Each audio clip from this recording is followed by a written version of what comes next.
Perempuan muda ini pun dipaksa untuk berdandan cantik.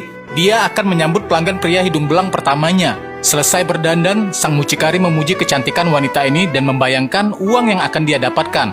Lalu datanglah seorang pria yang sudah membokingnya. Wanita ini pun terus memohon meminta untuk dilepaskan. Tentu saja hal ini tidak akan mungkin terjadi.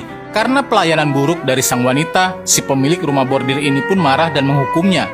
Akhirnya mucikari pun memutuskan untuk mengundang seorang wanita yang bernama Ganggubai. Ya, Ganggubai adalah seorang PSK berpengaruh di kawasan ini. Rasmi nama sang mucikari meminta agar Ganggubai bisa membujuk gadis itu agar menjadi anak yang penurut. Kemudian Ganggubai pun langsung menjumpai gadis malang ini. Sosok seorang gadis yang dipasung dengan wajah lebam, tentunya ini cukup membuat Ganggubai merasa pilu. Lalu Ganggubai pun bertanya apa yang menyebabkan gadis ini menjadi seorang PSK. Lalu wanita ini pun menjawab bahwa dia tidak ingin menjadi PSK.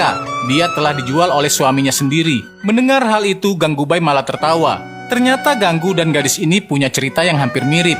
Kemudian Ganggu pun mulai bercerita bagaimana dia bisa menjadi Ganggubai saat ini. Dulu Ganggubai bernama Gangga. Dia besar di keluarganya yang mapan dan ayahnya adalah seorang pengacara. Dulunya Gangga polos ini bercita-cita dan bermimpi menjadi seorang artis, sehingga dia mau saja ditipu oleh pacarnya sendiri yang mengatakan bahwa ada tawaran untuk menjadi seorang artis. Sang pacar kemudian mengatakan bahwa bibinya adalah sutradara terkenal di Mumbai, sehingga dia bisa membantu Gangga untuk bisa bermain di filmnya. Tapi rupa-rupanya Gangga muda malah dijual sendiri oleh kekasihnya ke rumah bordir. Sang bibi kemudian berbohong dan mengatakan bahwa kekasih Gangga berada di suatu ruangan. Dengan polosnya Gangga pun masuk ke ruangan itu dan seketika pintu itu pun ditutup. Di sini Gangga pun disekap selama 2 hari.